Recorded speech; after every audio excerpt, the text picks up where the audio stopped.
No, thank you so much. It is always a pleasure to join this. What I can say has become a regular meeting and a remarkable foresighted initiative. So, and I'm not saying this because I'm here. I'm here because I think so. Thank you again for the very kind invitation.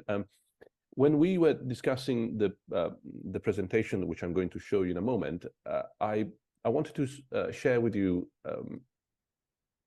well, I say, not the usual thoughts, not something about the ethics of AI, the bias, the manipulation that we might be subject because of AI, the political problems, the problems concerning security or lack of justice, but also all the hype in terms of existential risks, the legislation. I thought that all that has been discussed so extensively that we could try, or I could try to add something slightly different, if you like, a new ingredient or a less well-known ingredient to the debate. Don't expect anything too fancy or new, but a little step, if you like, in a direction of understanding AI in terms of innovation. So that's the topic of my presentation today. I'm going to share the screen. I hope you will see now what I'm seeing, and you should be seeing this cover, digital innovation and preferability. I use the word, and I'll tell you more about the talk in a moment. I use this word preferability because we don't have, and I wish we did, the equivalent of sustainability for policies and more generally, more specifically, digital policies. As you know, when we talk about what happens in the world, industry, politics, social reforms, changes in the world, and how that impacts nature, we do have this keyword, which is sustainability. Is what we're doing sustainable? Now, it's not a great word because it's often misunderstood. People think that if you're doing something in a way that is sustainable, well, that's mission achieved. No, that is the beginning of the mission. I always remind, especially my students, that sustainable means that is the minimum required for the patients not to die. Imagine going to the dentist and being told that your pain will be sustainable. You wouldn't be too happy. You will be scared. So we have sustainability, and is often a misunderstood concept, but we don't even have the equivalent of sustainability when it comes to digital technologies. Of course, we speak about sustainability when it comes to AI, the energy consumption, etc., but that is the environmental sense. But what about digital technology that helps society or that makes politics something better than it is today, that improves business strategies in terms of creating more wealth for more people? I mean, we don't have that sense of, oh, that is sustainable. Well, that's environmentally colored. We need a better word. And then I use preferability, but I'm very happy to be told that someone else has found something better, or even through these meetings, someone will say, look, this is not a good word. We need something slightly different. For the moment, that's the best I can do. So the talk is about digital innovation, and more on this in a moment, and preferability. Try to understand preferability as the equivalent for society of what we have when it comes to sustainability for the environment. Now, in that context, the topics that we're going to cover are really three. I know that we don't have too much time, but these are the three moments of this presentation. First of all, I'd like to introduce a distinction, which is obvious, but it's useful to have it in mind, especially these days.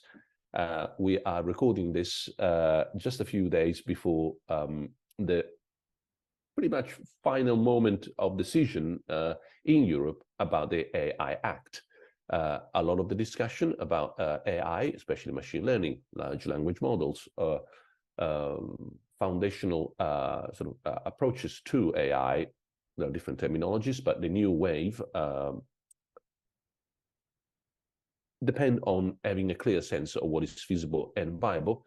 And once you have the feasible and viable, also what is preferable. More on this in the third point covered by this talk.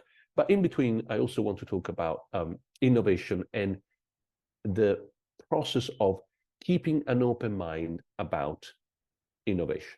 Now, as usual, a bit of Greek here helps. So not just innovation as a process, but also the process of managing innovation in an innovative way. So if you talk about the governance of innovation, then I like to describe it as meta-innovation, just to have a keyword. I mean, words are just shortcuts for the concepts that they should convey. So if you don't like it, don't worry, as long as the idea is clear. So these are the three things that I'm going to cover in this presentation. First of all, I want to start from the past. So imagine you are in 100 years ago, okay? We are in 1923, halfway between 1910 and 1937. You have this company that is producing amazing vehicles. They have already done 1,500 flights. They have moved passengers, and we're talking about 100 years ago. More than 10,000 passengers have been moving around, flying around. They fly from Germany to Rio de Janeiro, from Germany to New York, all over the place. This is an amazing company. Should we invest? Should we regulate this company? Of course not. I mean, this is innovation. This is coming, and this is the future. We have to have it. Don't stifle innovation. It's going to be great. Exactly. That is Zeppelin for you. It was an amazing technology. People thought it was the future. And if you read the literature about regulating Zeppelin, the arguments are startling. They are amazingly similar to what we hear today. Don't stifle innovation. Innovate first. This is going places. We have the Empire State Building, if you remember, in New York, was built so that Zeppelin could be reaching New York at the center. That particular form of the Empire State Building, it didn't quite work, but it was designed for a Zeppelin to be harbor there. So Zeppelin, not so much. Fast forward, you are in 1969, 2003. This company has already produced 20 aircrafts. Is the future. They are amazing. They are not like the Zeppelins, and they are incredibly successful. In fact, every rich person who can afford those flights, those were the days, would love to have a seat on a Concorde. Did it succeed? Not really. It was noisy, uncomfortable. It was super expensive. It didn't quite went the way it was supposed to be. Just imagine that the Concorde, because it goes subsonic, it warms up so much that it expands something like between 6 and 10 inches. The whole thing expands and contracts. You can imagine what kind of engineering you have to have so that the whole thing doesn't go like boom. So didn't go anywhere. There are still talks about flying subsonic flights these days, but obviously this was another innovation that didn't quite caught up. And then finally, 1968, we have more than 10,000 aircrafts, 4 generations. This Boeing 737. If you have taken any flight once in your life, you probably took a Boeing 737. So the question is, AI. Is it Zeppelin? Is it a Concorde, or is it a 737? The technology that we have in our hands, imagine asking the same question about the metaverse. Is it the Zeppelin moment? Yeah, whatever, but no, it will disappear. Unsafe, no one wants it. It will be replaced by something much better. Is it, no, the Concorde, fancy technology, just for a few feasible, but not really something that will go anywhere? Or is it like a normal Boeing 737, like the kind of technology that is all over the place?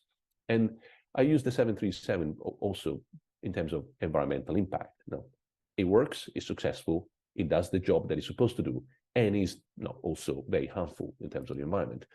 So what we need to move from the technically feasible, the Zeppelin, the Concorde, to the successfully viable. Now, this distinction is obvious. I mean, once you have the Zeppelin to the Boeing aircraft, it beyond the need of any explanation. And yet, a lot of the things that we see today are still falling into that particular trap. You might have seen these days that little thing that you can attach here, and it will work until, instead of your mobile phone. It can do recording, it can respond to your voice, etc. And of course, is presented by everybody as the new wave. Mobile phones will disappear. No one will ever use a mobile phone. No, all you need is this still little brush or something attached to your jacket, and it will do amazing things instead for etc. etc. Hype. Zeppelin, Concorde, or Boeing? Always ask yourself that question, because most of the things that we see these days are either Zeppelin or Concorde. And there is a need for something truly serious about the kind of innovation that we are going through. So once we had this little distinction in mind, what kind of innovation are we talking about? So there are three kinds, and I said this in the past before, so forgive me for a slight repetition, but you can innovate in a variety of ways, but roughly you can box innovation into these three sort of different ways of approaching the world. You can invent something. You can invent the wheel. The world progresses in terms of new inventions. You can discover something. The innovation that the quote-unquote discovery of America, basically Europeans realizing that there was something else on the other side of the Atlantic. The local Indians knew about America, the Europeans didn't, but the quote-unquote discovery of Europe by the Americans, by the Europeans, or America by the Europeans, you can tell I'm on this side of the Atlantic now, generated an extraordinary transformation in the way we think. Just reading Montaigne after all the voyages around the world is enlightening. Montaigne is a philosopher who has been transformed by the fact that there are so many other cultures, so many other ways of living, other traditions. People have been living without us Europeans, in our little corner, knowing for millennia, etc., etc. So discovery, that's another huge innovation. And design. Of course, you may one day, if you can read at the bottom right, is the blueprint for the iPhone 5, the actual blueprint for the iPhone 5. Of course, this is something that happens all the time. Now, if you want to put all these things together, imagine you discover something, but without invention, it's often useless. I mean, the Romans knew perfectly well the value, the properties of having a pot with some water in it boiling. I mean, the cover would, of course, get out. If you ever cook any pasta, it doesn't take a genius to know that there's pressure building when you boil some water. But that discovery, if you like, didn't lead to the steam engine. It did lead to many toys. We have many amazing toys from Roman times, where the steam pressure is used for entertainment, but it never led to the invention of the steam engine. So discovery without invention, it's useless in that sense. But invention without design is unusable.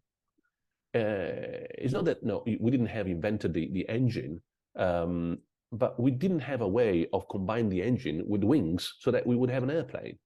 Until someone designed the Wright brothers, so to simplify, a way of putting all together things that we had: an engine, wings, a certain kind of structure, a certain way of thinking in terms of air and the support the air could provide, given those wings, given their power.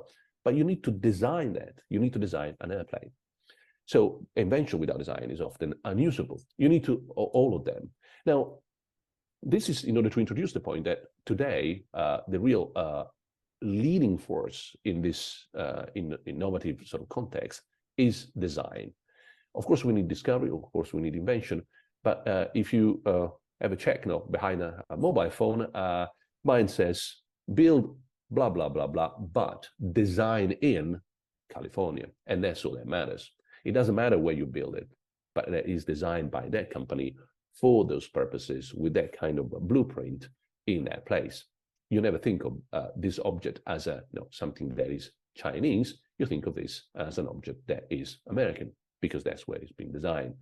I don't have to refer to Calvin Klein to make sure that your underwear are the kind of underwear that you really want, because they have been designed by, doesn't matter where they've been produced. So the age of design in which we live today is a little bit like a stool, where one leg is a little bit longer and leads the other two legs. It happens because the digital is unpacking and packing again, or repackaging, and cutting and pasting things that we inherited from the past. I can't sort of indulge here. I know we don't have too much time, but if you think in terms of the last couple of centuries as modernity, we have inherited a lot of concepts and phenomena that were either completely independent, and the new design is putting them together for the first time as a single unit, or a single unit and we have completely separated them like a normal thing. Couple of examples and I move on because we don't have too much time, but think in terms of location and presence. You're located where your body is, but you're present where you're interacting. Now, at the moment, I'm located now at Yale University, but I'm present in this particular sort of interaction with all of you. This separation, location and presence, is due to the digital. In the past, you would interact where you were located, and you would be located where you were interacting. The joke I normally crack is that even the Greek gods have to go to Troy in order to make a difference. Under the walls, they cannot interact at a distance. So something that we thought was a single unit has been completely separated, but also something that we thought were independent have been glued together, like our personal identity. Today, our data are our identity, and our identity is our data. I mean, the European legislation describes as data subjects. Now, that two things that we consider to be rather loosely related today are two sides of the same coin. Privacy is informational privacy. So the cuts and paste that the digital is operating on the past means that the counterpart, because we are reshaping modernity, we also have the opportunity of reshaping it for a purpose with some goals in mind. Hence, the fact that today digital innovation is, above all, a matter of design. If you, and that is not design mind of objects, but it's design also, and I would say especially, of institutions, rules of the game, behaviors, strategies, processes, interactions or networks within which then things work. If you want to have a driverless car successful downtown, you need to redesign the whole town, because otherwise that driverless bus will not work in that environment. Design, therefore, is not just the industrial design of a lamp or a bulb, as in this picture, but it's design of the whole environment within which then successful operations can take place. So digital innovation is design, and is a counterpart of the cut and paste. If you have a lot of elements, and if you can reshape and reorganize bits of modernity in a variety of ways, well, that leaves also increasing freedom to put them in a variety of ways according to a plan. Now, it means therefore, the digital is not the cherry, it is the cake. I know it's a bit of a catchphrase, but we don't have much time, and I thought I had to be rather synthetic. this is something that our politicians are not quite yet getting. The more I speak to politicians these days, my age normally, late 50s, early 60s, they think of the digital as nice to have, an extra, something more, something important, but the real thing is elsewhere. Not really. Our age is the digital age. It is determining the foundations of the 21st century and the centuries to come. So if I'm right, this cake cherry dialectic will see the digital increasingly foundational in anything we do: social reforms, international relations, health, defense, business, education, of course. And yet, I come from a country back in Italy where you don't have a single ministerial role for digital innovation. That is surprising.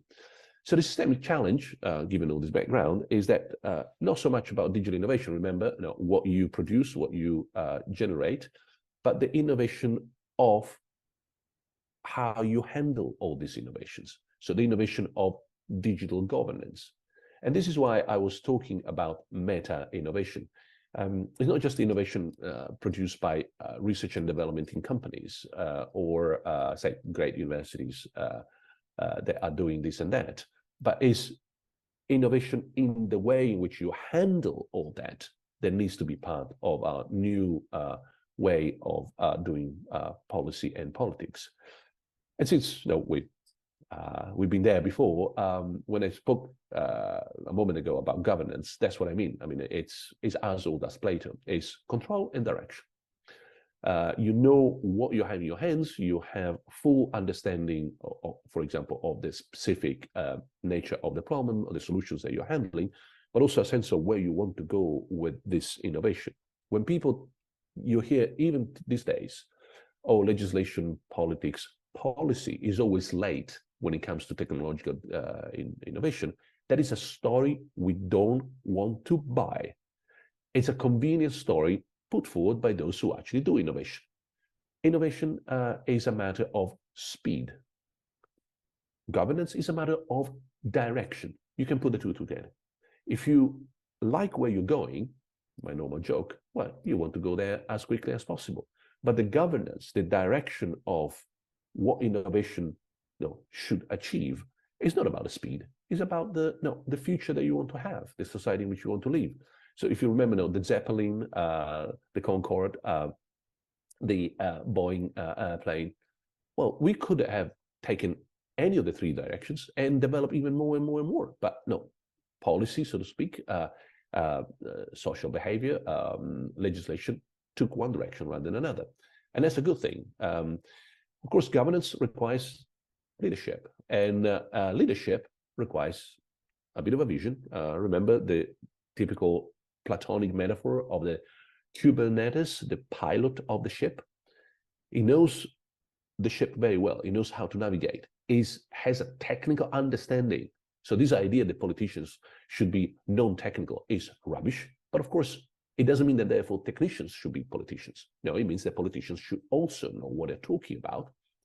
Please, for goodness sake, and have a vision of where they want to pilot this particular state that is, from Plato onwards, always compared to a ship. And the vision means having a project, what you want to achieve, and values how you want to achieve it. So we come to the end now. So it was already quite a bit, but the last point, and it's going to be rather short. I said this distinction between feasible, viable, preferable. Feasible, the Zeppelin; viable, certainly the Concorde; but preferable is the Boeing airplane. We need to have, especially now that we are at this crucial moment in the AI legislation in Europe, again, apologies for my cold, we need to have values, ethical values, that generate also value as in economic value. But that is the order. And the second half of the 20th century, I put those two things in the other way around. We have thought that by generating, say, economic value, that would bring as a Trojan horse also ethical values, like, for example, democracy. The reason why we engage so much, and Germany, for example, engaged so much with Russia, was precisely because of this Trojan horse. Say, make Russia so linked, so economically interdependent, so interconnected with European economics, and you will find that sooner or later democracy will also grow. China is the same idea, like make it a growing economy, make that sort of market expand, and with economic success, with wealth, democratic values will follow, including human rights, etc. It didn't work, and it was visibly not a successful project. This idea that essentially politics is economic politics, and economic politics will bring the values that come with a liberal democracy, basically inverted the order of things. I would rather argue that is values first, and then, in case, also a decent market. A value-driven design, therefore, remember, this way of doing innovation is, of course, good and evil, as we have done always in any ethical context, the do's and the don'ts, the ought and ought not. But it's also a lot these days, increasingly, about soft value of intangibles. Now, for a startup, for example, right or wrong is also something about privacy, trust, reputation, responsibility, sustainability, ESG. What I told you at the beginning of this talk, preferability. Is this, say, startup, this company, this government, doing something that is as good as, plus a preferable implementation of our a project, a human project that we want to see taking place in our society in the 21st century.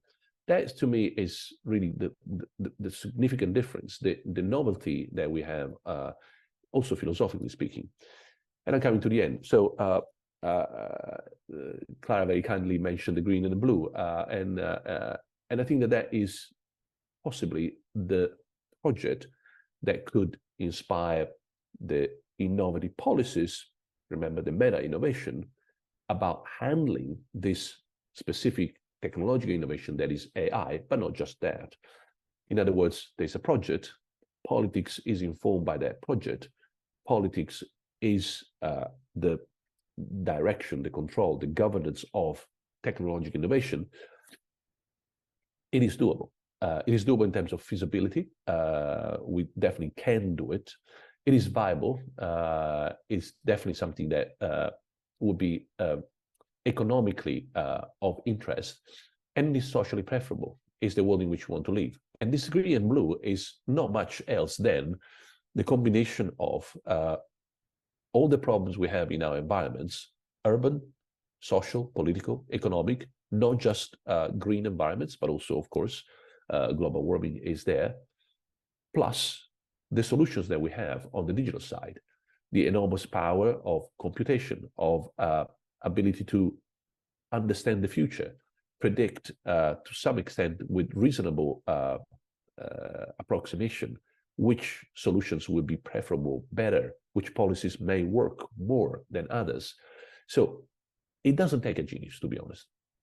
You put together these two things, and that would be an amazing project for the 21st century. The green and the blue. I mean, it's there. Europe is at the forefront of this. We can do better. We're doing already well, but for goodness sake, let's not miss this opportunity. We could be at the forefront of a 21st century that makes a real difference, socially, environmentally, and economically. And that's what I mean when I talk about the green and the blue. Thank you.